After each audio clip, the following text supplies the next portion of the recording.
What's up guys, Sean Nalawani, SeanNal.com, RealScienceAthletics.com, and in this video today we're talking about the real truth behind achieving 6% body fat. Before I get started, if you're new to the channel and you find this content helpful today, don't forget to hit that subscribe button below to stay up to date on future videos, and also make sure to follow me over on Instagram as well, where I post daily tips, training clips, meals, and other updates that you'll definitely find helpful. It's at Sean_Nalawani. That's where you'll find me when I'm not here on YouTube. So the big question, how exactly do you get down to 6% body fat?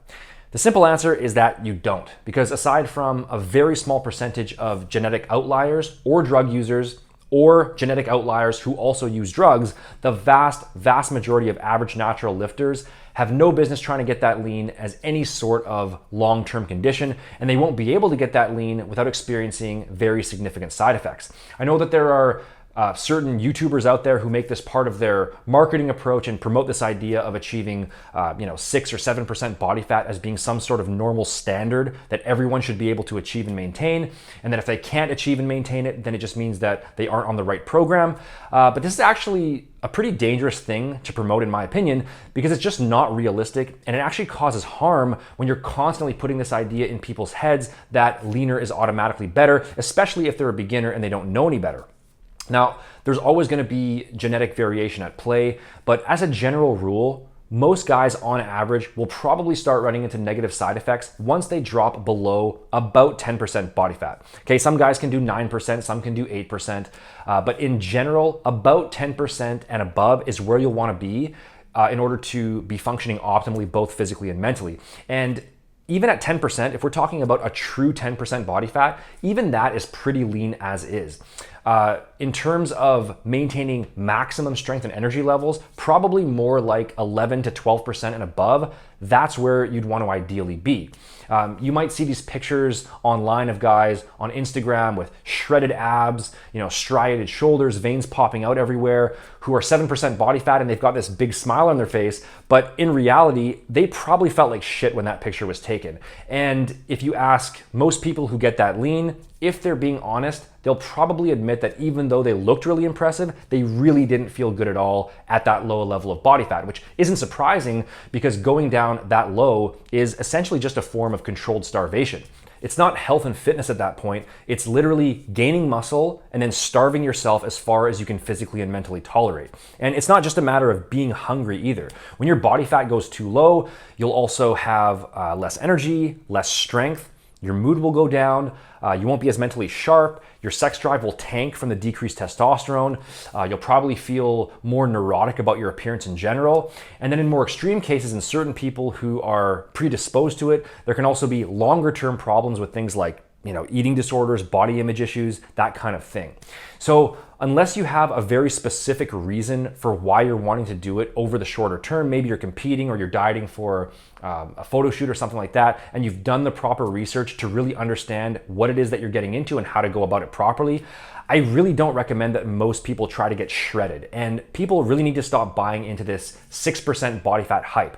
And also the people promoting this idea should really reconsider some of their content that they're putting out, because even though it might help them sell more programs, it probably does more harm than good to the overall fitness community when you're constantly glorifying that level of leanness as a normal standard.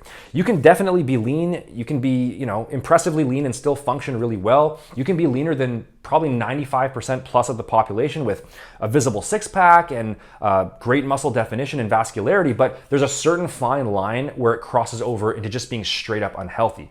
About 10% is realistic, and technically all the way up to 20% body fat is still within the healthy range for a male. So where you specifically fall on that spectrum ultimately just depends on your personal preferences in terms of how you want to look. Some guys like that leaner, more aesthetic look, and are willing to sacrifice some size for the increased leanness. Other guys prefer the sort of fluffier look and are happy to maintain that higher body fat so they can just look more powerful and stronger in general. And then some guys go somewhere in between.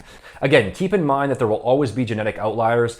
There are always going to be guys who can get really lean and stay that way without any problems, or who might have a certain body type where their DEXA scan shows a body fat percentage that's a lot lower than normal, even though they might not look exceptionally lean, because keep in mind that different body fat percentages can look visually different depending on the person, but those are rare exceptions rather than the rule. And unless someone is specifically showing you their DEXA scan results, which also isn't perfectly accurate, by the way, and can still be off by a couple percent.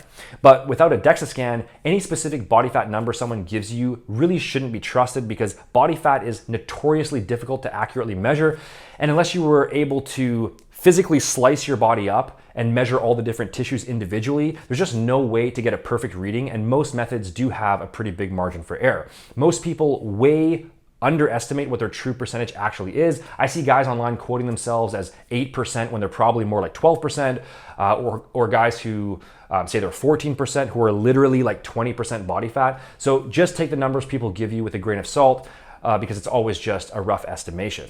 But bottom line here, guys, there's nothing wrong with wanting to have that lean aesthetic look, and you can definitely do it with the right approach in place, but you also have to be realistic about it. Okay, 6%, 7%, even 8% body fat year round is probably not realistic for most guys. You don't need to be that lean. You probably won't be happy being that lean anyway. And to find the proper balance between aesthetics and strength and general health, 10% and above, in most cases, is realistic and sustainable if you have the right approach in place. If you found this advice helpful and you want to learn exactly how to lay out a proper program for yourself to achieve a physique that is impressively lean, strong, and muscular, but while also using methods that are healthy and sustainable over the long term, then make sure to take my physique quiz over at quiz.seannall.com, because that'll map out the specific step-by-step training and nutrition program you need to get there as efficiently as possible, and based on your individual goals, body type, and experience level. You can click up here for that or use the link in the description box. When it comes to supplementation, you can also visit realscienceathletics.com to check out my science-based, no BS formulas that I personally created to help you fully streamline your plan and get the very most bang for your buck. Link for that is also in the description. And make sure to hit the like button, leave a comment, and subscribe below if you haven't already, in order to stay up to date on future videos. Thanks for watching, guys, and I'll see you in the next one.